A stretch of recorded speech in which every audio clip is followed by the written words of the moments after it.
సరిగా రావటం లేదా? India first liposomal Avengers gummies వాడండి, నిద్ర సమస్య దూరం చేసుకోండి. ఈ రోజు మన విశిష్ట అతిథి మాజీ హోంమంత్రి, ప్రముఖ మేధావి డాక్టర్ ఎంవి మైసూరారెడ్డి.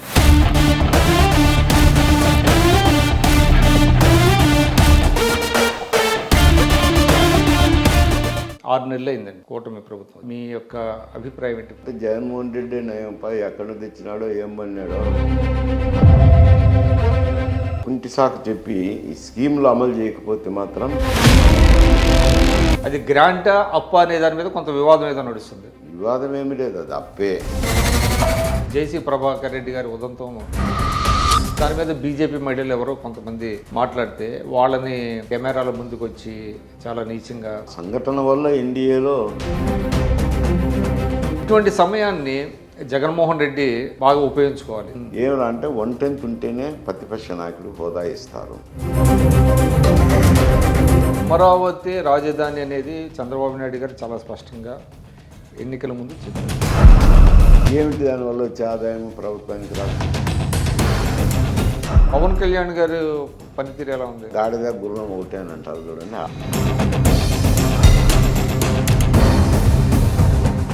నమస్కారం, నేను మీ విక్రమ్ పూల. ఈరోజు మన విశిష్ట అతిథి మాజీ హోంమంత్రి, ప్రముఖ మేధావి, మాజీ రాజ్యసభ సభ్యులు doctor MV Mysura Reddy. Doctor MV Mysura Reddy గారు ప్రత్యక్ష రాజకీయాల్లో లేరు, అయినప్పటికీ కూడా రాజకీయాల గురించి ఆయన విశ్లేషణ అందిస్తున్నారు. ఒక ఇన్ఫ్లుయెన్సర్గా ఆయన ప్రస్తుతం ఆంధ్రప్రదేశ్, అదేవిధంగా జాతీయ రాజకీయాల్లో తనదైనటువంటి శైలిలో అనేక అంశాల మీద తన విశ్లేషణ అందిస్తున్నారు. అదేవిధంగా మనం కూడా గత 6 నెలల కూటమి ప్రభుత్వం యొక్క పనితీరు, ఇతర అంశాల గురించి కూడా మాట్లాడటానికి మైసూరారెడ్డి గారి నివాసానికి వచ్చాం. మైసూరారెడ్డి గారు మనతో ఉన్నారు. సార్ నమస్కారం.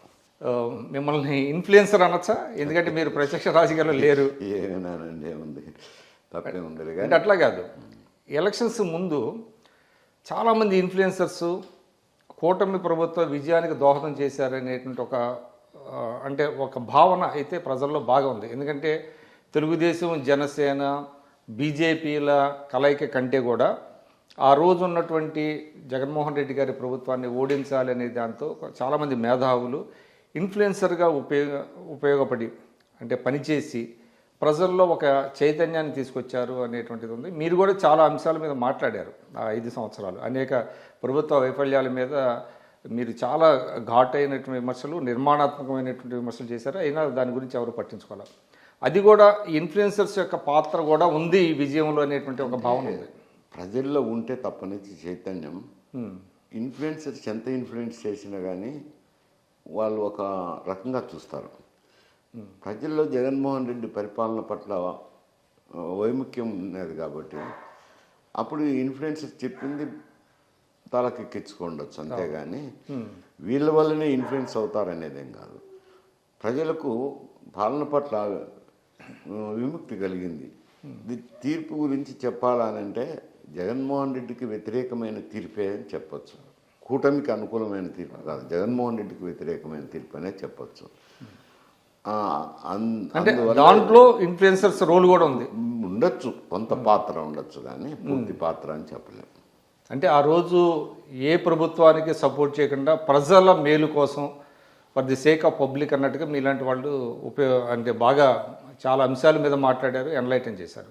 సరే, అది పక్కన పెడితే 6 నెలలు అయిందండి కూటమి ప్రభుత్వం వచ్చి. ఈ 6 నెలల మీద క్లుప్తంగా మీ యొక్క అభిప్రాయం ఏంటి ప్రభుత్వం మీద? ఇప్పుడు ప్రభుత్వము ఏ కార్యక్రమం చేపట్టాలన్నా రెవెన్యూ ఉండాల. అక్కడ అంటే నేను చెప్పేది 2004 అంచనాల ప్రకారము, యాక్చువల్ అకౌంట్స్ ప్రకారము దాదాపు 1,20,000 కోట్ల ఆదాయం వచ్చేది ఆంధ్రప్రదేశ్, ఉమ్మడి ఆంధ్రప్రదేశ్లో, ఒట్టి ఆంధ్రప్రదేశ్లో 2014 మీరు 2014. అటువంటిది ఇప్పుడు పెరిగింటే కాస్త పెరిగిండొచ్చు.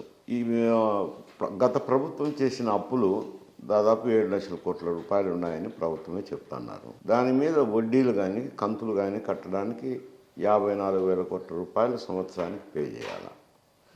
1,20,000 కోట్లు 54,000 పోతే 70,000 ఉంటే 66,000 ఉండి 66,000లో జీతభత్యాలు, పెన్షన్స్ 60% పోతుంది. పోతే డెవలప్మెంట్కి కానీ సంక్షేమ కార్యక్రమాలని చాలా తక్కువ డబ్బు ఉంటుంది. అంటే బడ్జెట్ మాత్రం 2 లక్షల కోట్ల పైన పెట్టారు కదా. పెట్టారు, బడ్జెట్లు ప్రవేశపెట్టేదేముంది, Actuals ఏంటి? అదే అంచనాలు కదా. మనం చూడాల్సింది యాక్చువల్గా రెవెన్యూ చూడాలా, ఖర్చులు చూడాలా. దాన్ని బట్టి చూస్తే అప్పులు పే చేసేదానికే కష్టపడుతుంది ప్రభుత్వం.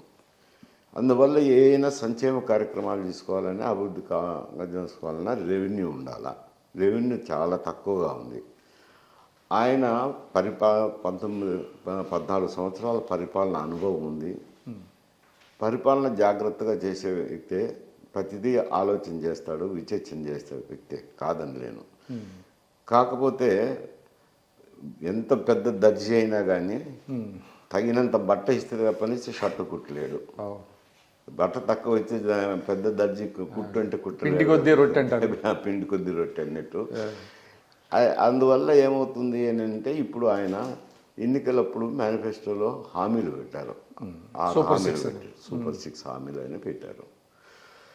ప్రజల్లో విస్తృత ప్రచారం కూడా చేశారు. ప్రతి ఒక్కరు ఎక్స్పెక్ట్ చేసేది, గతంలో జగన్మోహన్ రెడ్డి ఉన్నప్పుడు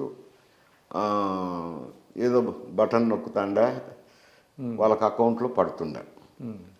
ఇప్పుడు ఏమవుతుంది అని అంటే, ఆ పేమెంట్ చేయడం కూడా పాత స్కీమ్లో పేమెంట్ చేయడం కూడా డిలే అవుతుంది. బట్టి కొత్త స్కీములు ఇంతవరకు ఏమి అంటే పెండింగ్ బిల్స్ అంటారా?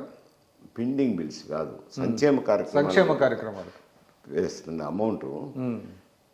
ఏదో నెల అప్పులు చేస్తా అన్నాడు, వేస్తున్నాడు. ఇప్పుడు ప్రజల్లో ఏమొచ్చింది అంటే, ఇప్పుడు సరిగా రావటం లేదు.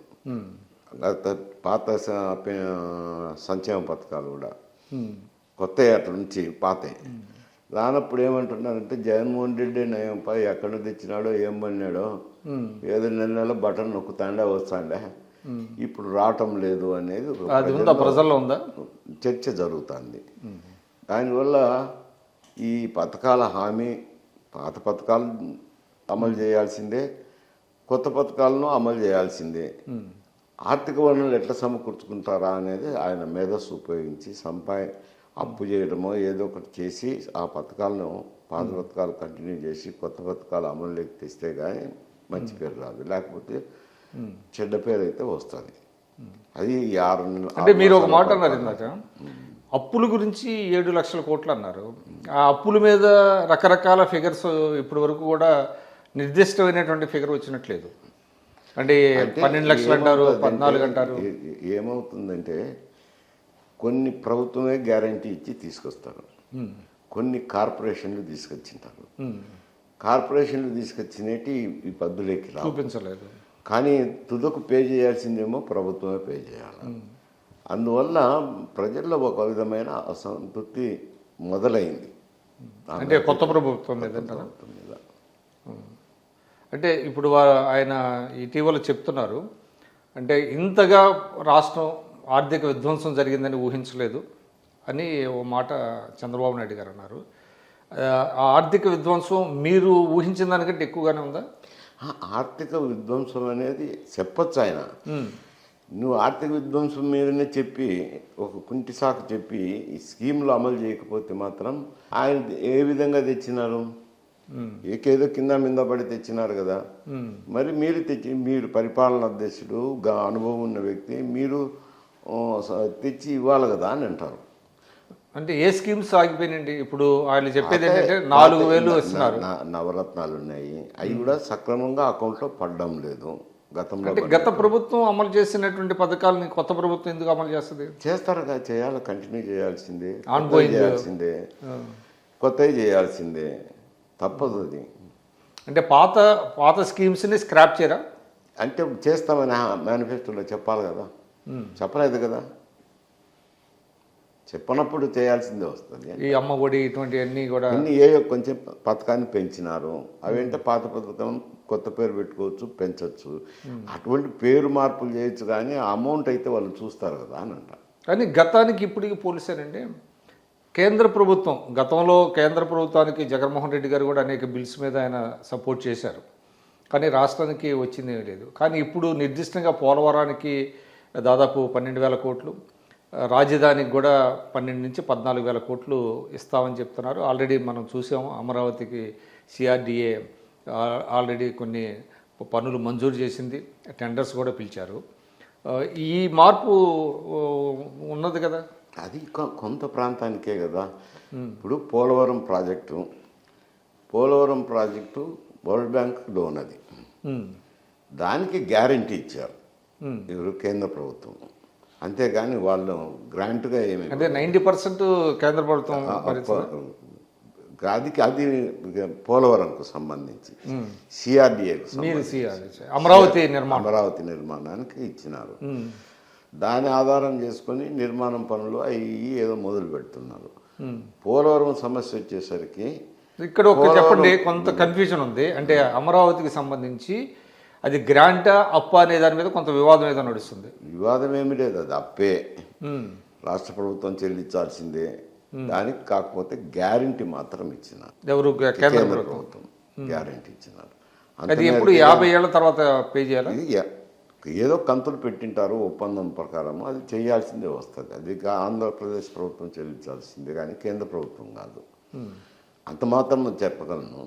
అవి ఏమి నిబంధనలు అనేది పూర్తిగా చదివితే కానీ చెప్పలేము. మీరు ప్రతిదీ థ్రెడ్బేర్గా ఒప్పందాలు చదవాల్సిన అవసరం ఏముంది, ఏదో పెట్టింటారు, పే చేసుకుంటారు. ఇంకా పోతే పోలవరంకు సంబంధించి అది కేంద్రమే చేపట్టాల్సిన ప్రాజెక్టు.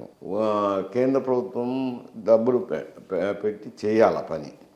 కానీ చంద్రబాబు నాయుడు గారు ఉన్నప్పుడు, గతంలో ప్రభుత్వంలో ఉన్నప్పుడు, మేము పనులు చేస్తాము, పనులు చేసి మీ దగ్గర రీయింబర్స్మెంట్ తీసుకుంటామని చెప్పారు.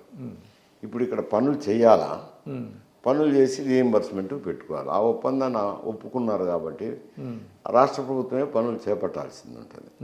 చేపట్టి రీయింబర్స్మెంట్ పెడితే వాళ్ళు పే చేస్తారు. గతంలో వాళ్ళు ఒరిజినల్గా అయితే కనుక వాళ్ళే నిర్మాణం చేసి వాళ్ళే పే చేసేది ఉండేది. కొందరు ఏమనుకుంటారంటే ఈయన తలదూర్చి ఈ పనులు చేసింది లేదు, అది పూర్తి అయింది లేదు, అది జగన్ కూడా వాళ్ళకి ఇవ్వలేదుగా, విమర్శ చేసి చంద్రబాబు. అది గత ప్రభుత్వం చేసుకున్నాక ఈ ప్రభుత్వానికి కూడా వస్తుంది కదా. ఒక ప్రభుత్వం చేసుకున్నాక అది కంటిన్యూస్ ప్రాసెస్. అది చంద్రబాబు నాయుడు ప్రభుత్వం, జగన్మోహన్ రెడ్డి ప్రభుత్వం అందరూ పరిపాలించే వాళ్ళు ఆంధ్రప్రదేశ్ ప్రభుత్వం అవుతుంది. అందువల్ల ప్రభుత్వం అనేది కంటిన్యూ అవుతుంది కాబట్టి ఆయనకైనా అదే వర్తించుతుంది, ఈయనకైనా అదే వర్తించుతుంది. దానివల్ల పోలవరం కుంటుపడుతుంది ప్రాజెక్టు. అది వస్తే కృష్ణా నదికి, కృష్ణా డెల్టాకు 80 టీఎంసీలు వస్తాయి. 35 టీఎంసీలు కర్ణాటకకు మహారాష్ట్రకు పోతుంది. 45 టీఎంసీలు నాగార్జున సాగర్ అప్పర్ రీచెస్లో వాడుకోవచ్చు అనేది ట్రిబ్యునల్ అవార్డులో ఉంది, బచావ్ ట్రిబ్యునల్ అవార్డులో. ఇప్పుడు ఏమైంది, కొత్తగా అది ఉమ్మడి రాష్ట్రం ఉన్నప్పుడు వచ్చిన అవార్డు అది. ఇప్పుడు ఏమంటున్నారు, తెలంగాణ మాకు రావాల్సింది ఉంది కదా అని 45 టీఎంసీలు కూడా పాలమూరు రంగారెడ్డికి కేటాయించినారు. అన్ని వాళ్ళకే వచ్చినట్టు, ఆంధ్రప్రదేశ్కి ఏం లేనట్టు. ఇప్పుడు ఆ ప్రాజెక్టులో నుంచి మరి అదే వాళ్ళ మధ్య చర్చలు జరిగి ఏదో ఒకటి నీటి కేటాయింపులు రాయలసీమ ప్రాజెక్టులకు అయితే లేవు కదా, కేటాయించాల్సింది ఉంటుంది. వేరు గాలేరు నగర్కి కానీ, అంద్రి నియోగకు కానీ, వెలుగొండకు కానీ. ఇప్పుడు పోలవరంలో కూడా ఒక హైట్కి సంబంధించి ఒక వివాదం నడుస్తుందండి. 41, 45 41, 45 అనేది ఆ వివాదం వేరు అనుకోండి. ఎందుకంటే ఈ వెనుక ప్రాంతంలో మునక జరిగినప్పుడు కొన్ని తెలంగాణ గ్రామాలు కూడా మునుగుతాయి కాబట్టి దాని మీద వివాదం లేదు. అంటే ఇప్పుడు 41 పెడితే దానివల్ల ఉపయోగం లేదనే వాదన ఒకటి కాదు.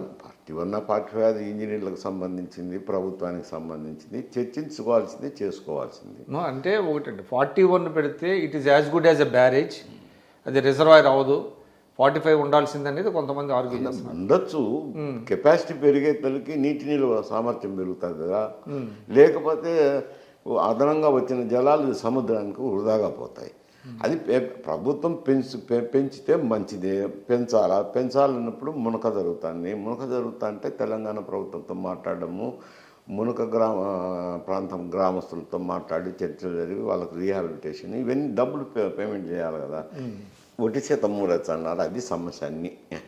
అన్ని సమస్యలు. సో 41 కానీ 45 కానీ అసలు అక్కడ పేమెంట్ జరిగి రీహాబిలిటేషన్ చేస్తే నువ్వు ప్రాజెక్ట్ హైట్ పెంచుకోవచ్చు. సో ఇంకోటి అండి, అంటే కొంత గుణాత్మకమైనటువంటి మార్పు, అంటే లా అండ్ ఆర్డర్ కావచ్చు, తర్వాత సోషల్ మీడియా యాక్టివిస్టులు, దీనికి సంబంధించి కొంత ఏమైనా కనపడుతుందా రాష్ట్రంలో? కొంత మీరు హోమ్ మినిస్టర్గా కూడా పనిచేశారు. లా అండ్ ఆర్డర్ ఏమన్నా ఒక గాడిలో పడినట్టుగా అనిపిస్తుందా? అంటే లా అండ్ ఆర్డర్ సమస్యలు అంటే ఈ లా అండ్ ఆర్డర్ అని పూర్తిగా అన్నీ లా అండ్ ఆర్డర్కి సంబంధించిన సమస్యలే, స్పోరాడిక్ ఇన్సిడెంట్స్ అంతేగాని రాష్ట్రం అంతా ఒకటే రకంగా సమస్య లేదు కదా. అక్కడ హింసాత్మక ఘటనలు జరిగినాయి. అవి కొత్త ప్రభుత్వం వచ్చినాక గతంలో ప్రభుత్వంలో ఉన్నప్పుడు వాళ్ళ అనుమానాలు చేసింటారు. ఇప్పుడు కొత్త ప్రభుత్వం వచ్చినాక మా ప్రభుత్వం కొన్ని చోట్ల జరుగుతాయిలేండి, సహజంగా జరుగుతాయి. జరిగినప్పుడు వాటిని కొంచెం ప్రభుత్వం జాగ్రత్త ఇచ్చి డీల్ చేయాల్సింది ఉంటుంది. అవి కొంచెం తెలుగుదేశం వాళ్ళు ఎక్కువ చేసినారని చెప్పి అపవాదం అయితే ఉంది. ఇప్పుడు ఇంకోటి అండి, ఆ కూటమిలో కొంచెం లోకలోకలు మొదలవుతున్నట్టుగా ఉంది. ముఖ్యంగా మీ ప్రాంతానికి చెందినటువంటి, అంటే అనంతపురం జిల్లా చెందినటువంటి జేసీ ప్రభాకర్ రెడ్డి గారి ఉదంతం తాజాగా చూసినట్లయితే ఆయన ఒక కార్యక్రమాన్ని చేపట్టారు. న్యూ ఇయర్ రోజున మహిళలకి ప్రత్యేకంగా ఒక కార్యక్రమం. దాని మీద బీజేపీ మహిళలు ఎవరో కొంతమంది మాట్లాడితే వాళ్ళని కెమెరాల ముందుకు వచ్చి చాలా నీచంగా దుర్భాషలు ఆడటం, ఇదంతా చూసినట్లయితే ఈ ఎన్డీఏలో ఏమన్నా ఇబ్బందులు ఎదురయ్యే పరిస్థితులు ఉన్నాయంటారా? అంత ఆ సంఘటన వల్ల ఎన్డీఏలో ఇబ్బందులు వస్తాయి అనుకోవటం లేదులే. ఎందుకంటే కూటమి ఏర్పడినది వేరు సమస్య. అప్పుడు జగన్మోహన్ రెడ్డి గారు కేంద్ర ప్రభుత్వానికి అయితే సంపూర్ణంగానే మద్దతు ఇస్తాన్నారు. ఆయన కారణాలు ఏవైనా ఉన్నాయి, వివిధ కారణాలతో ఆయన ఇవ్వక తప్పని పరిస్థితుల్లో ఇస్తున్నారు. ఇచ్చేటప్పుడు పవన్ కళ్యాణ్ బీజేపీ మారు కూటమిగా ఏర్పడినారు. ఏర్పడిన తర్వాత ఇక్కడ ఆంధ్రప్రదేశ్లో ఉన్న పరిస్థితులను దృష్టిలో పెట్టుకొని పవన్ కళ్యాణ్ తెలుగుదేశంతో జాయిన్ అవ్వాలనేది బాగా ఇక్కడి నుంచి అయినా కానీ రెండు పార్టీల నుంచి ఉన్నది. ఎందుకంటే జగన్మోహన్ రెడ్డి నుంచి వ్యతిరేకమైన ఓటు చీలకూడదనే అభిప్రాయంతో ఇద్దరు ఒకటి కావాలన్నప్పుడు అక్కడ కూటమిలో ఉన్నాడు కాబట్టి వాళ్ళను నచ్చజెప్పి తీసుకొచ్చినప్పుడైతే వాళ్ళు ముభావంగానే వచ్చి చేరినారు. పెద్ద ఉత్సాహంగా ఉండాలనే తపనతో కాకుండా ఏదో రిలక్టెంట్గా వచ్చినారు. వచ్చిన తర్వాత ఎన్నికలు అయిపోయినాక ఇక్కడ 20 ఎంపీ సీట్లు వచ్చినాయి. అక్కడ కేంద్ర ప్రభుత్వంలో ఎన్డీఏ కూటమికి 40 సీట్లు తక్కువ వచ్చాయి. నితీష్ రావడంతో ఇతర రీజనల్ పార్టీస్ మీద ఆధారపడాలా. వాళ్ళకు ఒరిజినల్గా అండర్స్టాండింగ్ ఉంది ఇక్కడ తెలుగుదేశము జనసేనతో ఉన్నది కాబట్టి ఆ 20 సీట్లను వాళ్ళకి మద్దతు తెలిపినారు.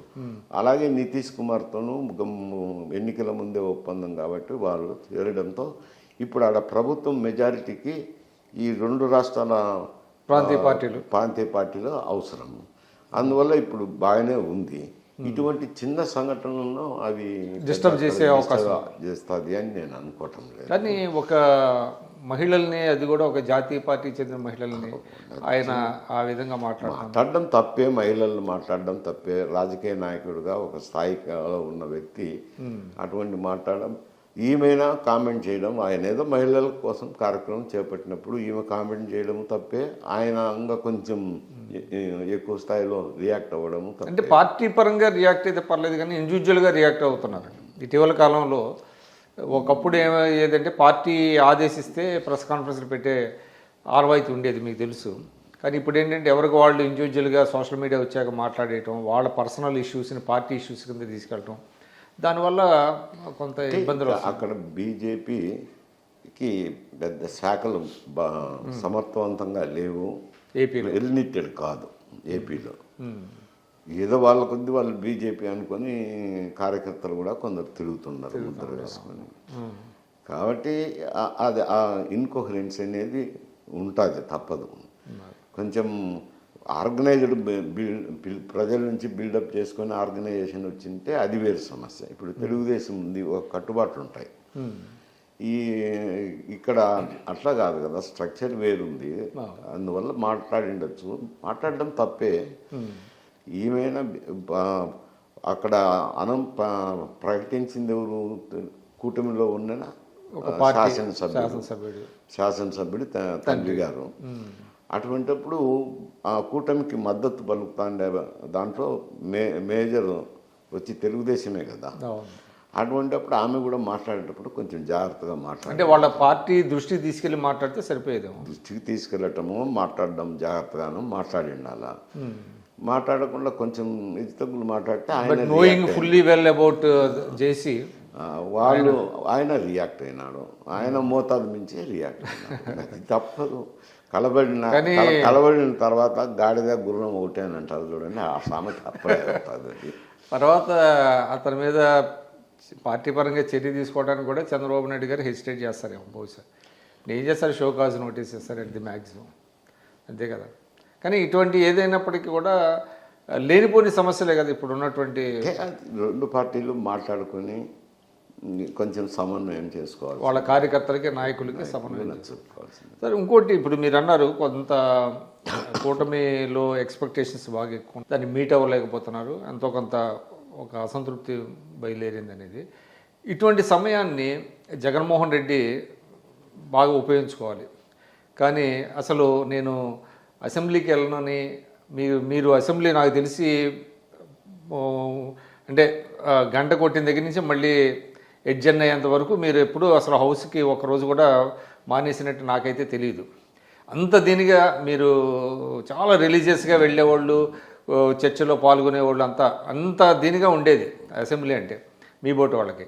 ఈయన అసలు నేను అసెంబ్లీకి పోనని అసెంబ్లీని బాయ్కాట్ చేసి మిగతా వాళ్ళతో పార్టీ వాళ్ళతో బాయ్కాట్ చేయించడం, దీన్ని ఏ విధంగా మనం భావించాలి? అది ప్రజాస్వామ్య సాంప్రదాయాల ప్రకారం మంచిది కాదు. ఎందుకంటే ఆయన తీసుకునే కారణం కూడా ఎవరు హర్షించరు. ఎందుకంటే రాజకీయాలు తెలిసిన వారు కానీ, కాకపోతే అసెంబ్లీ ప్రొసీజర్స్ తెలిసిన వారు కూడా ఎవరైనా తప్పులు పడతారు. ఎందుకు అని అంటే ఆయన చెప్పేది ఏమిటి, అపోజిషన్ లీడరు అని అంటున్నారు. అపోజిషన్ లీడర్ కంటే కొన్ని నిబంధనలు ఉన్నాయి, సగ్దర్లో ఉన్నాయి, పుస్తకాల్లో సాంప్రదాయాలు ఉన్నాయి. ఏమంటే 1/10 ఉంటేనే ప్రతిపక్ష నాయకుడు హోదా ఇస్తారు. గతంలో కూడా కాంగ్రెస్కి ఇవ్వలేదు కదా, ఇప్పుడు ఇచ్చారు. 100 సీట్లు వచ్చినాయి కాబట్టి. అంటే వాళ్ళు ఢిల్లీ ఆపును చూపిస్తున్నారు. స్టాచ్యుటరీ ఢిల్లీలో ఆపు బీజేపీ 3 వచ్చినా కూడా అక్కడ ఏదో ప్రతిపక్ష హోదా ఇచ్చారు ఢిల్లీలో. అంటే ఆ ఢిల్లీలో అది ఇవ్వచ్చు, ఇవ్వకూడదని కాదు, కానీ ఇవ్వాలని కూడా ఏం లేదు, ఇవ్వాలని నిబంధనలో లేదు. అటువంటిది ఇచ్చినారు. ఇప్పుడు ఏమైతుంది, ఇక్కడ ఆయనకు 11 సీట్లే వచ్చినాయి కాబట్టి ఆ హోదా రాదు. రానప్పుడు నేను అసెంబ్లీ బాయ్కాట్ చేస్తానంటే ఎవరికి నష్టము? అతనికే నష్టము. ఎందుకంటే ప్రభుత్వ వైఫల్యాన్ని ఎత్తి చూపించి పార్టీని స్ట్రెంగ్తెన్ చేసుకోవాల్సింది పోయి శాసనసభకే పోకపోతే నష్టం జరిగేది ఆయనకే. అంటే మిగతా వాళ్ళ హక్కులు కూడా ఆయన కాలు రాసినట్టేగా. మిగతా వాళ్ళ హక్కులు ఏముండదు అంటే వాళ్ళు ప్రభుత్వానికి పాలు పోసినట్టు ఎదురు లేకుండా పోయింది. అది అంటే నేను అనేది ఇప్పుడు ప్రజలు ఎన్నుకుంటారండి, ప్రజలు ఎన్నుకొని శాసనసభకు పంపించి మా సమస్యలను ఏమన్నా మా శాసనసభ్యుడు సభలో లేవనెత్తుతున్నాడని చూస్తారు కదా, అవకాశం లేకుండా చేశాడు కదా ఆయన. ఆయన చేసిన తప్పేని అంటున్నాం కదా, అవకాశం లేకుండా చేసినంటే సభకు పోవాలా, మాట్లాడాలా, కానీ అటు మాట్లాడకపోవడం అనేది తప్పే అవుతుంది. ఇప్పుడు 6 నెలలు మించితే అది అంటే స్పీకర్ కనుక దాన్ని మూవ్ చేసి డిస్క్వాలిఫై చేసి 6 నెలలు సంతకాలు పెట్టకపోతే తప్పదు. సంతకం పెట్టవచ్చు అన్నాడేమో తెలియదు కదా. అంటే బయటికి తెప్పించుకొని రిజిస్టర్లో బయటికి ఏముంది, పోయి సంతకం పెట్టి రావచ్చు కదా. లేదు అసలు హౌస్కి పోలా, హౌస్కి పోకపోవచ్చు, రిజిస్టర్ పక్కన ఉంటుంది కదా, హౌస్ బయట ఉంటుంది కదా. అది ఉందా అట్లాంటిది? పెడతారు కదా సంప్రదాయం. బయట ఉండి ఏదో 6 నెలలకు ఒక రోజు పోయి సంతకం పెట్టి వచ్చినా సరిపోతుంది. సో అది కూడా ఒక రకంగా మోసం చేసినట్టు అవుతామా? మోసం అంటే నేనేం చెప్తాను, ప్రజల్ని అంటే ఇప్పుడు సాంప్రదాయము తప్పుడు సాంప్రదాయం మీరు అన్నట్టుగా బ్యాడ్ ప్రెసిడెంట్స్ కింద. ఇప్పుడు ఎవరో కొందరు సంతకాలు పెట్టి వెళ్ళిపోతూ ఉంటారు, అటు తిరుగుతుంటారు. అది అందరినీ హర్షించదు కదా. అందులో ఒక పార్టీకి నాయకుడిగా ఉండి, ఒక ముఖ్యమంత్రిగా ఉండి అటువంటి పని చేయడం తప్పు. చాలామంది బంట్రోతులతో రిజిస్టర్ తెప్పించుకొని సంతకం పెట్టి అటు నుంచి అటు వెళ్ళిన చాలా మంది కాదు, అడిగిపోయి సంతకం పెట్టిపోతుంటే వెళ్ళిపోయిన వాళ్ళు చాలామంది ఉన్నారనుకుంటే. కానీ ఇప్పుడు ప్రజల అటెన్షన్ బాగా పెరిగిందండి. పైగా మీకు ఏంటి లైవ్ ప్రోగ్రామ్స్ వస్తున్నాయి, టెలికాస్ట్ అవుతున్నాయి, ఎవరు ఎలాగ మాట్లాడుతున్నారు, ఎలా బిహేవ్ చేస్తున్నారు, సభకు వచ్చాడా లేదా అనేది ప్రజలకు తెలుస్తుంది. చూస్తున్నారు, అబ్జర్వ్ చేస్తున్నారు. చెడ్డు పేరే వస్తుంది అని చెప్తున్నాను కదా, ఆయనకేం మంచి పేరు రాదు బాయ్కాట్ చేసింది. దాని కారణం ఇది చూపించినా అది అంత మంచి కారణం కాదు అంటాను. తర్వాత అండి ఇప్పుడు కూటమిలో అంటే ఎస్పెషల్లీ తెలుగుదేశం పార్టీ అఫైర్స్ మనం చూసినట్లయితే చంద్రబాబు నాయుడు గారు ఏమంటున్నారంటే నేను కక్ష సాధించే పద్ధతి నాకు లేదంటున్నారు. కానీ వాళ్ళ కార్యకర్తలు మాత్రం చాలా అంటే వాళ్ళని ఏం చేశారు, వీళ్ళని ఎందుకు వదిలేస్తున్నారు, గతంలో అవినీతి అధికారులకి మళ్ళీ అందరం ఎక్కిస్తున్నారు, ఇట్లాంటి అనేక రకరకాలుగా సోషల్ మీడియాలో బాగా కొంత అంటే ఆవేదన వెళ్ళగక్కుతున్నారు. మేము ఆశించింది ఇది కాదు అన్నట్టుగా ఉంది. అంటే మీరు చెప్పండి, అంటే చంద్రబాబు నాయుడు గారి అప్రోచ్ అంటే పరిపాలన కాదు, ఇటువంటి వాళ్ళని గతంలో తమ కార్యకర్తల మీద అక్రమ కేసులు బనాయించడం కానివ్వండి, జైలుకి పంపించడం కానివ్వండి, ఇటువంటి కేసుల్లో ఆయన అప్రోచ్ కరెక్ట్గానే ఉందంటారా? అంటే అప్రోచ్ అంటే ఇప్పుడు వాళ్ళు కొంచెం ఓవర్ డూయింగ్ చేశారు తెలుగుదేశం కార్యకర్తల మీద, అధికారం ఉంది కాబట్టి. ఇప్పుడు వీణ కూడా ఆ పద్ధతిలో మమ్మల్ని ప్రోత్సహించాలనేది ప్రజల్లో ఉంటుంది. ప్రజల్లోనా కార్యకర్తల్లోనా? కార్యకర్తలు అనుకోండి, ప్రజలంటే. ఈయన ఆ మాదిరి ప్రోత్సహించకపోతే ఏమవుతుందంటే కార్యకర్తలు నైరాశ్యం లేకపోతారు కదా, అది చూసుకొని బ్యాలెన్స్ చేసుకొని పోవాలి. ఆయన కూడా చాలా నేను నిక్కచ్చిగానే ఉంటాను, అటువంటి పనులు చేయకూడదు, కక్ష సాధింపు చర్యలు చేయకూడదు అని మడిగట్టుకొని కూర్చుంటే కొంచెం వాళ్ళ కార్యకర్తల్లో నైరాశ్యం వస్తుంది. కానీ ఇప్పుడే చాలా మంది మీద కేసులు పెట్టారు. ఇప్పుడు చూస్తున్నాం మనం కొంతమంది మీద, అంటే చెప్పకనే చేస్తున్నట్టుగా ఉందా? అట్టని కాదు, కేసు వచ్చి నాకు పెడతారు కదా, సోషల్ మీడియా బుద్ధి పుట్టినట్టు చేస్తే కేసులు ఏమో వస్తాయి కదా, తప్పదు కదా. అంటే ఆ విషయంలో గతంలో సొంత చెల్లెల మీదే జగన్మోహన్ రెడ్డి ఇలాంటి సోషల్ మీడియాలో పెట్టించడం, పోస్టింగ్లు పెట్టించడం ఎంకరేజ్ చేశారనే మాట కూడా ఒకటి ఉందండి. అది కూడా కొంత అతనికి బాగా నెగిటివ్గా పనిచేసినట్టుంది ఎన్నికల్లో. ఇక అటువంటివన్నీ అనేది కాదు, ఎన్నో అంశాలు కూడి చేస్తారు. ఒక సోషల్ మీడియా ఒక్కటే ఇన్ఫ్లుయెన్స్ చేస్తుంది అనేటంటే అది తప్పే. కుటుంబ సభ్యురాలు, చెల్లెలు మీరు పెట్టడం అనేది తప్పని ఎవరు హర్షించరు కదా. ఇప్పుడు ఇంకోటండి, మీ మిత్రులే రాజశేఖర రెడ్డి గారి సోదరులు, ఆయన మర్డర్ కేసు మళ్ళీ ఇప్పటి వరకు కూడా ఇంకా లేదనే, అది కూడా కొంత వివేకానంద రెడ్డి గారి మర్డర్ కేసులో కొంత పురోగతి లేదు అనేటువంటి అసంతృప్తి కూడా తెలుగుదేశం పార్టీ శ్రేణుల్లో కనపడుతుంది. అక్కడక్కడ మాట్లాడుతున్నారు చాలామంది. ఏంటంటారు కారణం? అంటే అక్కడ సిబిఐ ఎంక్వైరీ చేయాలా, అప్పుడు సిబిఐ ఎంక్వైరీ చేసేదానికి రాష్ట్ర పోలీసు యంత్రాంగమే సహకారం అందించలేదు గతంలో ఏది జగన్మోహన్ రెడ్డి ప్రభుత్వం. ఇప్పుడు వీళ్ళు అందిస్తారు, వాళ్ళు మరి ఇన్వెస్టిగేషన్ ప్రొసీడ్ అవ్వాలా, అది ఛార్జ్షీట్ వేసి నారు అనుకుంటాను. ప్రొసీడ్ అయ్యేదానికి ఏం లేదేమో, ఆ ఛార్జ్షీట్ మీద కేసు నడవాలి, కేసు విచారణ జరగాలి. అది సార్ ఇంకోటి, అమరావతి రాజధాని అనేది చంద్రబాబు నాయుడు గారు చాలా స్పష్టంగా ఎన్నికల ముందు చెప్పారు. ప్రజలు ఆమోదం లభించిందని అనుకోవాలి, ఎందుకంటే అధికారంలోకి వచ్చింది కాబట్టి.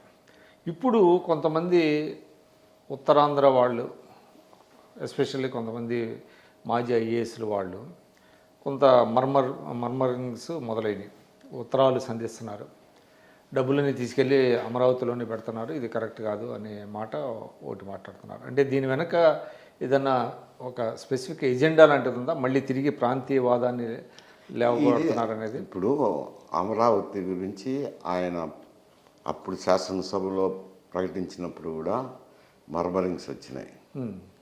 సరే, తర్వాత అధికారం నుంచి ఆయన దిగిపోయినాక 3 రాజధానులను చేశారు. ఒకటేమో విశాఖపట్నంలో అడ్మినిస్ట్రేటివ్ క్యాపిటల్, వీడు లెజిస్లేటివ్ క్యాపిటల్, న్యాయ రాజధాని అని పేరు పెట్టారు. న్యాయ రాజధాని మీద కూడా ఎవరు సంతృప్తి చెందలేదు రాయలసీమలో. న్యాయ రాజధాని ఉంది, ఒక హైకోర్టు ఇచ్చి న్యాయ రాజధానిని పెట్టినామని చెప్పడం చాలా అన్యాయం, రాయలసీమకు అన్యాయం అనేది అప్పుడు కూడా జరిగింది. ఇప్పుడు కూడా రాయలసీమలో కూడా ఉంది అది అమరావతి అంటే ఎవరికి ఇష్టం లేదు. మళ్ళా ఆడ 10,000 కోట్ల రూపాయలు నువ్వు అప్పు తెచ్చి కట్టినా కానీ ఆ అప్పు పే చేయాల్సింది ఎవరు? మళ్ళీ అన్ని ప్రాంతాలలో పే చేయాల్సిందే కదా. మేము ఎందుకు చేయాలా? అది ఒక ప్రాంతానికి సంబంధించింది. అందులో ఆ ప్రాంతం అంతా ఒక కులస్తులకు సంబంధించింది అనేది అపవాదం ఉంది. అందువల్ల ఎవరికి ఇష్టం లేదు, అటు రాయలసీమ వారికి కానీ నార్త్ కోస్టల్ ఆంధ్ర వారికి కానీ ఇష్టం లేదు. ఆయన అప్పుడు చర్చించి ఏదన్నా నిర్మాణం చేసింటే శివరామకృష్ణ కమిటీ వేసినప్పుడు ఈ స్థలం పనికిరాదని కూడా చెప్పినారు. ముప్పు అవుతుంది, ఇది పనికిరాదు, ఇది దొనకొండ అయితే బాగుంటుంది, గవర్నమెంట్ స్థలాలు ఉన్నాయనేది కూడా సూచనప్రాయంగా చెప్పినారు. దొనకొండలో పెట్టింటే ఎటువంటి సమస్య లేదు, ప్రాంతీయతత్వం వచ్చేది కాదు, భూమి ఉండేది, ఆయన ఈజీగా డెవలప్ చేసుకునే దానికి ఉండేది. అది వదిలేసి వివిధ కారణాలు, ఆయనకున్న కారణాలతో ఇక్కడ తీసుకొచ్చి పెట్టినప్పుడు అప్పుడు కూడా రియాక్షన్ వచ్చింది, పెట్టినప్పుడు కూడా రియాక్షన్ వచ్చింది. ఇంత లోపల ఎలక్షన్లు పాడు ప్రదేశం రావటము పోవటము జరిగింది. మళ్ళీ ఈయన వచ్చి 3 రాజధానులంతా అటెన్షన్ డైవర్ట్ అవుతుంది. ఇప్పుడు మళ్ళీ వచ్చి అమరావతి అంటే మళ్ళీ మొదలవుతుంది. అంటే ఇది ఎలక్షన్స్ ముందు ఆయన చాలా స్పెసిఫిక్గా చెప్పారు కదా, అమరావతికి ఏమి ఇవ్వలేదు కదా తీర్పు. అది తీర్పు ఆయనకైతే ఏది ఇవ్వలేదు, ఆయన సంక్షేమ పథకాలకు కానీ ఆయన అమరావతికి కానీ ఇవ్వలేదు. అది జగన్మోహన్ రెడ్డి వ్యతిరేకమైన తీర్పు అని చెప్పాను. అంటే అది మీరు చెప్పేది మామూలు, కానీ సాంకేతికంగా గెలవటం అంటే అది అమరావతి కోసం ఓట్లు వేసినారు అనేది అయితే అది అక్కడ జరిగిండొచ్చు, కృష్ణా గుంటూరులో జరిగింది. రాయలసీమలో అయితే అమరావతి కోసం. అంటే చంద్రబాబు నాయుడు గారు చాలా స్పష్టంగా అంటే క్యాపిటల్ ఓరియంటెడ్ ఎకానమీని నేను సృష్టిస్తాను, అదే క్యాపిటల్ ఓరియంటెడ్ ఎకానమీ. ఏమిటి ఇప్పుడు హైదరాబాద్లో నేను డెవలప్ చేసినాను అంటాడు, హైటెక్ సిటీని. దానివల్ల ఏముంటాయి, ఐటీ ఇండస్ట్రీనే వస్తుంది, ఫార్మస్యూటికల్ ఇండస్ట్రీస్ ముందు నుంచి ఉన్నాయి. ఏమిటి దానివల్ల వచ్చే ఆదాయం ప్రభుత్వానికి, రాష్ట్ర ప్రభుత్వానికి? అవి కట్టే ట్యాక్సులు కార్పొరేట్ ట్యాక్సు, అది గవర్నమెంట్ ఆఫ్ ఇండియాకి పోతుంది. ఎక్స్పోర్ట్స్ ఇంపోర్ట్స్ ఉంటే కస్టమ్ డ్యూటీ గవర్నమెంట్ ఆఫ్ ఇండియాకి పోతుంది. సెంట్రల్ జిఎస్టీ గవర్నమెంట్ ఆఫ్ ఇండియాకి పోతుంది. స్టేట్ జిఎస్టీ ఏ రాష్ట్రంలో అమ్మితే ఆ రాష్ట్రంలోకి పోతుంది. అంటే యువతకి ఉద్యోగ ఉపాధి యువతకి రకరకాల ఉద్యోగ అవకాశాలు వస్తాయి. అంతేగాని ఒక ప్రాంతానికి అనేది ఏముంది, ఇక్కడ ఐటీ ఇండస్ట్రీలో రకరకాల ప్రాంతాల వాళ్ళు వచ్చినారు, చేరుకున్నారు. వాళ్ళ ఉద్యోగ అవకాశాలు కల్పించేది వేరు, ఈ ప్రాంతంకు అభివృద్ధి అనేది గొప్పలు చెప్పుకునేది. అది భాగం అభివృద్ధిలో ఒక భాగమే కానీ పూర్తి అదే కాదు కదా అంట. అంటే పదార్థంలో చక్కెర వేస్తే తీపిగా ఉంటుంది, తీపి తినాలనిపిస్తుంది. ఒట్టి చక్కెర తినమంటే తింటావా? అట్లుంటుంది తింటారు. సో అంటే వాళ్ళ అమరావతి నిర్మాణానికి కూడా భవిష్యత్తులో కొంచెం సమీప భవిష్యత్తులో కొంచెం ఇబ్బందులు వచ్చే అవకాశం ఉందంటారు. డెఫినెట్గా వస్తుంది, అమరావతి వల్ల సమస్య వస్తుంది ఇంత. ఇప్పుడు ఎందుకంటే మేము కూడా ఆలోచన చేసాం, రాయలసీమ ప్రాంత వాసుల రాయలసీమ ప్రాంతంలో జరిగే కార్యక్రమాలు కానీ ఏం జరగటం లేదు కదా. నీటిపారుదల ప్రాజెక్టులే కానీ అభివృద్ధి కార్యక్రమాలు ఏవి జరగటం లేదు. క్యాపిటల్ విషయంలోనూ అన్యాయం జరుగుతుంది, ప్రతి ఒక్కటి అన్యాయమే జరుగుతున్నప్పుడు దాని విషయం గురించి కొందరు ఆలోచన చేశాం. కొందరు మాట్లాడుతున్నారు అనుకోండి, కొన్ని ఆర్గనైజేషన్స్, కొందరు కూర్చొని ఆలోచన చేసినప్పుడు గతంలో ఏంటంటే కొంత మొదలు పెట్టాలని చెప్పి ఆలోచన చేశాం. జగన్మోహన్ రెడ్డి ఉన్నప్పుడు కూడా చేసినప్పుడు ఆ కరోనా వచ్చింది. తీరా జిల్లాలు పర్యటించాలనుకొని మన పర్యటన కార్యక్రమాలు కూడా ఏర్పాటు చేసుకున్నప్పుడు కరోనా వచ్చింది. అది కరోనా సంవత్సరం 2 సంవత్సరాలు పోయింది. 2 సంవత్సరాలు పోవడంతో ఎన్నికల సంవత్సరం వచ్చింది. ఎన్నికల సంవత్సరంలో పెడితే తీరా ఎన్నికలు వచ్చినప్పుడు పెడితే బాగుండదు కదా అని అప్పుడు వద్దనుకొని అనుకున్నాము. ఇప్పుడు ప్రభుత్వం మారినప్పుడు ఇప్పుడు మొదలు పెట్టినాం అనుకోండి, చూడబ్బా నేను వచ్చి రాకముందే మొదలు పెట్టినారు, జగన్మోహన్ రెడ్డి ఉన్నప్పుడు అంతా ఊరుకున్నారని అపవాదేస్తారు. మళ్ళీ దానికి ఎక్స్ప్లెనేషన్ చెప్పుకోవాలా. అందుకని 1 సంవత్సరం ఆగి చూద్దాము. ఏం కొంపలంటకపోవు కదా, అమరావతిని నిలగట్టలేరు కదా. ఏది ఒక 6 మాసాల్లో అంటే రాయలసీమలో కనుక నిర్దిష్టమైనటువంటి అభివృద్ధి పనులు చేపట్టకపోతే మీరు ఏదన్నా కార్యాచరణ డెఫినెట్గా ఉంటుంది. ఇంకా ఇప్పుడు ఇతూరి కార్యాచరణ వచ్చిందంటే ప్రత్యేక రాయలసీమే వస్తుంది. తర్వాత అంటే మీరు ఇందాక అన్నారు, అంటే చంద్రబాబు నాయుడు గారు 14-19 మధ్యకాలంలో సాగునీటి ప్రాజెక్టుల మీద మొత్తం 5 ఏళ్లలో 65,000 కోట్లు ఖర్చు పెడితే జగన్మోహన్ రెడ్డి గారు 19 నుంచి 24 మధ్యలో కేవలం 25,000 కోట్లు మాత్రమే ఖర్చు పెట్టాడు. అంటే అసలు ఏ ప్రాంతానికి ఆయన సాగునీటి రంగంలో న్యాయం చేసినట్టుగా కనపడతలా. దానికి మీరేమంటారు? ఇది నిజమే కదా, ఆయన ఓడిపోయిందే కారణం. అది ఒట్టి సంక్షేమ పథకాలను బటన్ నొక్కి సంక్షేమ పథకాలు ఇస్తానని నేను గెలుస్తానని అనుకున్నారు. ఒట్టి సంక్షేమ పథకాల వల్లనే గెలవలేరు అనేది ప్రజలు నిరూపించినారు కదా. అభివృద్ధి కూడా చేయాలా, సంక్షేమంతో పాటు అభివృద్ధి కూడా చేయాలనే దానికే కదా. అంటే ముఖ్యంగా రాయలసీమ ప్రాంత బిడ్డగా ఉండి ఆయన తన సొంత ప్రాంతానికి కూడా కేవలం అక్కడ కూడా పులివెందులు కూడా ఆయన డెవలప్ చేయలేదు అనే మాట ఒకటైతే ఉంది. ఇప్పుడు గాలేరు నగిరే ఉంది, ఈ పంట సరళాయ సాగర్కు నీళ్లు పెడుతున్నారు, గండికోటలో నీళ్లు ఉంటున్నాయి, మూడు ప్రాజెక్టులో నింపుతున్నారు. కానీ అవన్నీ ఏం ఉపయోగం లేదు. ఒకటైతే సర్వరాయ సాగర్ అయితే భారతీయ సిమెంట్స్కి నీళ్లు కొట్టుకుంటున్నారు సర్వరాయ సాగర్ నుంచి. రైతులకు పొలాలకైతే నీళ్ళు పిల్ల కాలువలు తీసి ఇవ్వాలి కదా, పంట కాలువలు చేయలేదు కదా. చేయలేదనే కదా మేము చెప్తుండేది. కాకపోతే ఎందుకు మాట్లాడంటే ఈ కరోనా రావటము ఇవన్నీ అంటే మీరు అన్నారు తగిన కార్యాచరణ అంటే చేపట్టక ముందు సీఎం గారిని కలిసి చంద్రబాబు నాయుడు గారిని కలిసి ఏదైనా వినతి పత్రం లాంటిది రిప్రజెంటేషన్ ఇచ్చేటువంటి అవకాశం ఉందా? ఎవరు ఇస్తారు వినతి పత్రాలు ఇస్తే పట్టించుకుంటారా పోతారా? అది ప్రజల్లో నుంచి వచ్చినప్పుడు కానీ మేలుకోరు, తెలుసుకోవాలి వాళ్ళు అంట. అంటే మీ ప్రాంత ప్రజాప్రతినిధుల మీద కూడా కొంత ప్రెషర్ పెట్టాల్సిన అవసరం ఉంది కదా. పెడతారు, అన్నీ వస్తాయి ఏంట. కార్యాచరణ అమలు చేసినప్పుడు అన్నీ వస్తాయి, అన్ని సమస్యలు వస్తాయి ఏంట. సో అంటే వెయిట్ అండ్ వాచ్ లాగా ఉన్నారు మీరు. ఇంతే, కొంచెం సంవత్సర కాలం ఇవ్వాలనుకున్నాం, ఇచ్చినాక మొదలు పెడతాము. సో ఆయన కనుక తగిన న్యాయం చేయకపోతే న్యాయం చేస్తే ఎందుకు ఉంటుంది అవసరం. తర్వాత అంటే ముఖ్యంగా మంత్రివర్గ కూర్పు గురించి మీ ఇదేంటి? అంటే చాలామంది కొత్త వాళ్ళు ఉన్నారు, యువకులు ఉన్నారు చంద్రబాబు గారి క్యాబినెట్లో. గతంలో కంటే భిన్నంగా కొంత కనపడుతుంది. అంటే చాలామంది సీనియర్లని పక్కన పెట్టి ఆయన చాలామంది కొత్త వాళ్ళకి ఇచ్చాడు. దానివల్ల ఎట్లా ఉంది మంత్రివర్గం పనితీరు? ఇప్పుడు మంత్రివర్గం పనితీరు అనేది కాదు. ఇప్పుడు రీజనల్ పార్టీస్ ఎక్కడుండినా కానీ, వైఎస్ఆర్సీపీ కానీ, తెలుగుదేశం కానీ, ఇంకొక డిఎంకే కానీ, ఎక్కడ పోయినా రీజనల్ పార్టీస్లో చీఫ్ మినిస్టర్ ఆఫీసే ఆదేశాలే ఉంటాయి కానీ క్యాబినెట్కి ఏముండదు. ఎవరుండినా ఒక నిమిత్త మాత్రులు అంతే.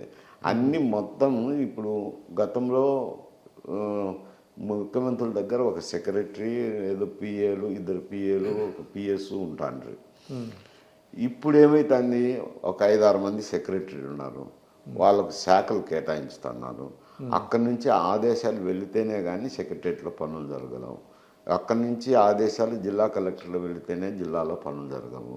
అంటే ఏకీకృత పాలన. అంటే in the name of democracy authoritarian rule ఉంది. అంటే ఇది కొత్తగా అయితే రాలేదు, గతం నుంచి ఇదే సంప్రదాయం కొనసాగుతుంది కదా. అది రీజనల్ పార్టీస్ ఉన్న చోటల్లా ఇదే సంప్రదాయం కొనసాగుతుంది. కేబినెట్ మంత్రులు నిమిత్త మాత్రమే వాళ్ళ గురించి చెప్పాల్సిన అవసరం ఏముంది.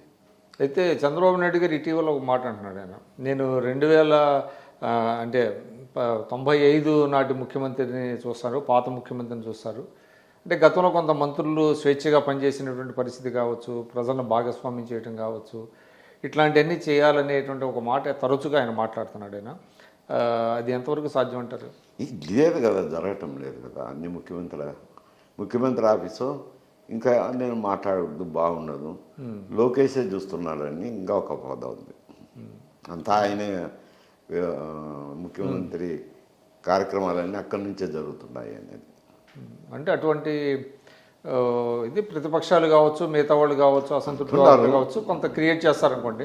అంటే వాస్తవం ఏంటనేది ఇంకా రీజనల్ పార్టీస్ ఉన్నప్పుడు ముఖ్యమంత్రి వ్యవస్థే, ఆ వ్యవస్థ ఎవరికి చనువిస్తుందో వాళ్ళు నడుపుతుంటారు. ఇప్పుడు రాష్ట్రంలో అంటే జగన్మోహన్ రెడ్డి గారు ఒక ప్రతిపక్ష నేతగా నన్ను అడిగితే వాళ్ళ మీడియా కొంచెం ఎక్కువగా పనిచేస్తుంది పార్టీ కంటే కూడా. ఈ నేపథ్యంలో కమ్యూనిస్టులు ఉన్నారు, కాంగ్రెస్ పార్టీ ఉంది. కాంగ్రెస్ పార్టీ ఏమైనా బలోపేతం అయ్యే అవకాశం ఉందా షర్మిల గారి నేతృత్వం? ఇప్పుడు కాంగ్రెస్ పార్టీకి అయితే ఛాన్స్ ఉంది, ఉందా? వాళ్ళు చేసుకోగలిగితే. ఎందుకంటే ఆ, శాసన నియోజకవర్గ కమిటీలు కానీ జిల్లా కమిటీలు కానీ రాష్ట్ర కమిటీ ఏర్పాటు చేసుకొని విస్తృతంగా పర్యటన చేస్తే ఎందుకంటే రెండు పార్టీల వైపు మీద కూటమి కానీ ఇటు జగన్మోహన్ రెడ్డి మీద కూడా అసంతృప్తి ఉంది కాబట్టి ఆ పార్టీ వైపు మొగ్గే అవకాశం ఉంది. గతంలో 2 ఎలక్షన్లలో అంటే రాష్ట్రం విభజించినారని కోపం ఉండే, ఇప్పుడైతే లేదు ఆ కోపము. ఇప్పుడు చేసుకోగలిగితే ఉంది. మరి సమర్థవంతంగా పార్టీని నడిపించుకోవాల్సిన అవసరం ఉంది. ఓట్ బ్యాంక్ ఉంది చూసినారా, జగన్మోహన్ రెడ్డి దగ్గర ఉండే ఓట్ బ్యాంక్ ఎక్కువగా ఎస్సీసు మైనారిటీసు అవి దేశమంతా కాంగ్రెస్ పార్టీ వైపు ఉన్నారు. ఒక్క ఆంధ్రాలో తప్పనిచ్చి దేశంలో ఏ రాష్ట్రానికి వెళ్ళినా కాంగ్రెస్ పార్టీ వైపే ఉన్నారు వాళ్ళు. ఇక్కడ కూడా ఆంధ్రాలో కూడా ఉమ్మడి ఆంధ్రప్రదేశ్ ఉన్నప్పుడు కాంగ్రెస్ పార్టీ వైపే ఉన్నారు. రేపు వాళ్ళ ఆకర్షితులను చేసుకోగలిగితే కనుక వైఎస్ఆర్సీపీ బలహీనపడుతుంది కానీ కాంగ్రెస్ పార్టీ బలం అవుతుంది. అంటే ఆమె పనితీరు ఎలా ఉందంటారు? చేసుకోవాలా అని చెప్తున్నాను కదా. అంటే గత మీరు ఎన్నికల ముందే ఆమె పిసిసి అధ్యక్షుడు, అప్పుడు సాయం తక్కువ. మరి ఆమె చేసుకోవాలా, చేసుకుంటే పార్టీ బాగుపడే అవకాశం ఉంది. లేదంటే సమర్థవంతమైన నాయకుడిని నడిపించగలిగితే కాంగ్రెస్ పార్టీ బాగుపడుతుంది. ఇంకొక రకంగా చెప్పాలి. తర్వాత అంటే కమ్యూనిస్టుల రోలు, కమ్యూనిస్టులు ఎట్లాగా ఇప్పుడు అంటే తగ్గిందిలేండి, కమ్యూనిస్టుల రోలు తగ్గింది. దేశం మొత్తం మీద తగ్గింది కదా, కిరకొచాటనే అని చెప్పేదానికి దేశం మొత్తం మీద తగ్గింది. అంటే వాళ్ళు జగన్మోహన్ రెడ్డి గారి ప్రభుత్వంలో కావాలని పెద్దగా యాక్టివ్గా లేరు అనేటువంటి ఒక విమర్శ. నేను చెప్పను, కొంచెం యాక్టివిటీ వాళ్ళది తగ్గిపోయింది అంటాను. For what ever reasons. తర్వాత సరే ఇటీవల మనం కేంద్ర ప్రభుత్వం చూసినట్లయితే మీరు చూసారు 126వ రాజ్యాంగ సవరణ ద్వారా జమిలీ ఎన్నికలు అనే మాట ఒకటి మాట్లాడుతున్నారు. మీకు జాతీయ రాజకీయాల మీద కూడా బాగా పట్టుంది కాబట్టి అడుగుతున్నాను, జమిలీ ఎన్నికలు సాధ్యమేనా? ఆ జమిలీ ఎన్నికలు చూపించి ఎందుకంటే 71 వరకు అసెంబ్లీ పార్లమెంటు ఒకటే మాట జరుగుతుంది. తర్వాత సంయుక్త విధాయక దళ ప్రభుత్వాలు అని రావడము, రాష్ట్ర ప్రభుత్వాలు కూలిపోవడము, ఈ ఎన్నికలన్నీ మారిపోయినాయి. ఇప్పుడు ఒకటే మారు జరపడం అనేది మంచి సాంప్రదాయం అవుతుంది. ఎందుకంటే ఖర్చు తక్కువ అవుతుంది, ఒక తతంగం అంతా అయిపోతుంది. ఒక 3 మాసాల్లో 4 మాసాల్లో అయిపోతుంది. మళ్ళీ పరిపాలన పట్ల దృష్టి పెట్టేదానికి కానీ ఒక ప్రభుత్వం కూలిపోయింది అనుకోండి, అప్పుడు ఏమవుతుంది? అవి మంచి సాంప్రదాయమే. ఇప్పుడు 29లో అంటే కొన్ని 6 మాసాలు ఉండే ప్రభుత్వాలన్నీ అడ్జస్ట్ చేస్తారు. ఈ బిల్లులోనే ఒకటి క్లాజ్ ఉంది, ఏమని అంటే డీ-డే డిక్లరేషన్ అని. ఆ డీ-డే డిక్లరేషన్ రాజ్యాంగ సవరణ చేసినప్పుడు డీ-డే డిక్లరేషన్ ప్రెసిడెంట్ గారికి ఇస్తారు. 34 ఎన్నికలు వచ్చినప్పుడు డీ-డే డిక్లేర్ చేస్తే అప్పుడు అన్ని శాసనసభలు కూడా రద్దయిపోతాయి. ఒకటే మారు 34లో ఎన్నికలు జరుగుతాయి. నువ్వు అడుగుతుండే ప్రశ్న ఏమిటి, మధ్యలో కూలిపోయినాయనుకో, ఇప్పుడు 34 తర్వాత ఏదైనా ఒక రాష్ట్రంలో మధ్యలో కూలిపోయింది అనుకోండి, 2 సంవత్సరాలకే కూలిపోతాయి. అప్పుడు 3 సంవత్సరాలకు మాత్రమే ఎన్నిక జరుగుతారు. ఇప్పుడైతే 5 సంవత్సరాలకు జరుపుతున్నారు, అప్పుడు 3 సంవత్సరాలకే జరిపితే మళ్ళీ 39 ఎలక్షన్లకు అవి కూడా అంటే గ్యాప్ లేకుండా చేస్తారు వెంటనే. సో సవరణలు చూపించారు. సవరణలు అంటే ఇంకా చాలా దాని మీద చర్చ జరగాల్సిన, అంటే ఇప్పుడు బిల్లు ఇంట్రడ్యూస్ చేసినారు, జేపీసీ పార్లమెంటరీ కమిటీకి పోయింది, జేపీసీకి ఇచ్చారు. అవి అన్ని పార్టీలు చర్చ వాళ్ళ యొక్క అభిప్రాయాన్ని కూడా తీసుకుని కొందరి, ఎందుకంటే 2/3 మెజారిటీ లేదు కదా, వాళ్ళను కూడా వాళ్ళ అభిప్రాయాలు క్రోడీకరించి పెట్టినప్పుడు బిల్లుకు వాళ్ళు కూడా మద్దతు తెలిపినప్పుడు పాస్ అవుతారనే లెక్కలో జేపీసీకి పంపించారు. బీజేపీ పాత్ర ఎలా ఉందంటారు ఆంధ్రప్రదేశ్కి సంబంధించినంత వరకు?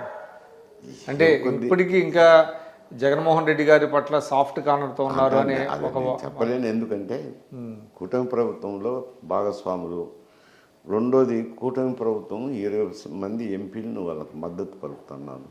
కాబట్టి అట్లా వయా మీడియా ఆరాకిరి పనులు చేస్తారని నేను అనుకోవటం లేదు. సో ఇంతకు ముందులాగే ఉండే అవకాశం అయితే, అప్పుడంటే అప్పుడు ఆయన మద్దతు ఇచ్చినారు, ఆయన చెప్పినారు. ఇప్పుడు మద్దతు వీళ్ళు ఇస్తున్నారు కాబట్టి ఆ పద్ధతిలోనే ఉంటుంది. వైఎస్ఆర్సీపీ భవితవ్యం ఎలా ఉండే అవకాశం ఉందంటారు? ఆయన ఇదే కాంగ్రెస్ వైఎస్ఆర్సీపీ పడినప్పుడు ఎట్లుంటుంది, సస్టైన్ అవుతుందా పార్టీ? సస్టైన్ అవుతుందా? 5 ఏళ్ళు సస్టైన్ అవుతుందా అంటున్నా, నిలదొక్కుంటుందా? అదే చెప్తున్నాను కదా, కాంగ్రెస్ పార్టీ బలోపేతమైంది అనుకో, అతను వీకెండ్ అవుతాడు. కాంగ్రెస్ పార్టీ అట్నే సచిన్ బాయిలో ఉన్నదనుకో అతను తప్పకుండా ప్రతిపక్షంలో ఉన్నాడు కాబట్టి బలపడేదానికి అవకాశాలు మెండుగా ఉంటాయి.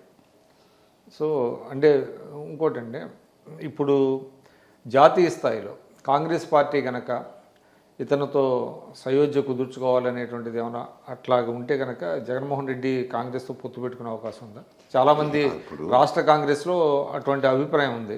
కాదు కొంత, ఎందుకంటే అప్పుడు ఆయన అధిష్టానాన్ని ధిక్కరించే వచ్చినాడు. సోనియా గాంధీ అంటే అధిష్టానం అంటే సోనియా గాంధీ ముఖ్యమంత్రి పదవి అడిగినప్పుడు కొంత సమయం ఉంటుందిలే, చేద్దాంలే, అది ఏదో ఆమె చెప్తే ఆ మాట వినకుండా ధిక్కార ధోరణితో వచ్చి పార్టీకి రాజీనామా చేసి కొత్త పార్టీ పెట్టుకొని చేసినాడు. ఆ మధ్య భేదాభిప్రాయాలు ఉన్నాయి. అవి వాళ్ళు ఇప్పుడు మర్చిపోయి మళ్ళీ రావాలా, ఇవన్నీ జరుగుతాయా అని అంటే మరి కాలమే నిర్ణయం. చాలామంది అంటే నేతలు చాలామంది ఒక్కోళ్ళు తనని విడిచేసి వెళ్ళిపోతున్నారు. గతంలో ఏదైనా పార్టీ ఓటమి చెందినా కూడా నాయకులు అట్టు పెట్టుకుని ఉండేవాళ్ళు. ఇప్పుడు మరి నాయకత్వం మీద నమ్మకం ఉండాలి కదా. అప్పుడు ఎవరిని మంత్రులను కానీ శాసనసభ్యులు కానీ కలవకపోయినారు, ఓడిపోయేసరికి వాళ్ళ బాధ వాళ్ళకు ఉంటాయి. వాళ్ళ యొక్క ఇంతకుముందు పాత మాదిరి రాజకీయాలు లేవు. ఇప్పుడు ధన రాజకీయం వచ్చింది. ఇప్పుడు గతంలో మీరు ప్రతిపక్షంలో కూడా ఉన్నారు. ధన రాజకీయం వచ్చింది. ఇప్పుడు 50 కోట్ల 60 కోట్ల రూపాయలు ఒక్కొక్క నియోజకవర్గంలో ఖర్చు పెట్టాలని అంటే రాజకీయ నాయకులు ఎవరు రారు. బిజినెస్ పీపుల్, రియల్ ఎస్టేట్లో, కాంట్రాక్టర్లో, ఇండస్ట్రియలిస్ట్లో ఇటువంటి వాళ్ళు అంతా వస్తున్నారు. వాళ్ళు వాళ్ళ యొక్క అవకాశాలను చూసుకుంటుంటారు కదా.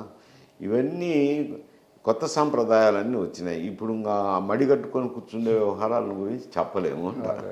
ఎప్పుడు ఎలా టర్న్ అవుతుందో కూడా చెప్పే పరిస్థితులు అండి. ఇక చివరిగా చెప్పండి, మీరు చాలా చురుకైనటువంటి రాజకీయ నాయకులు, దాదాపుగా 1975-76 నుంచి దాదాపుగా 2012-14 వరకు మీరు చాలా చురుగ్గా ఉన్నారు.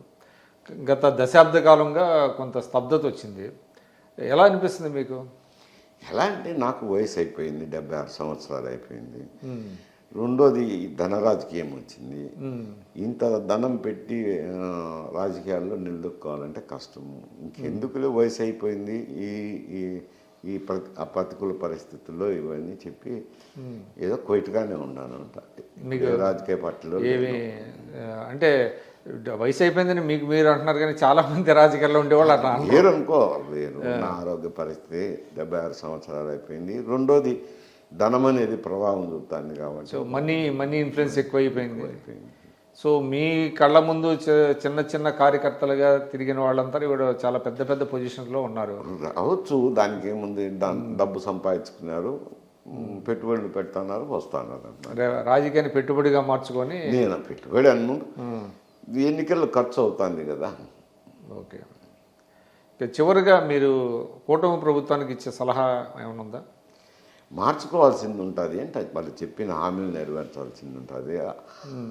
ఆర్థిక వనరులు పెంచుకొని, రెవెన్యూ పెంచుకొని వారు ఇచ్చిన హామీలు నెరవేర్చడం అయితేనేమి, మంచి పరిపాలన ఇస్తే బాగానే ఉంటుంది అంటారు. సో ఇంకా టైం అయితే ఉన్నది. టైం అయితే ఉంది, ఎంతసేపు పోతుంది కాలం. అప్పుడు 6 మాసాలు అయిపోయాయి. సంవత్సరం అయిన నుంచి ఎవరు కేర్ చేయరు కదా.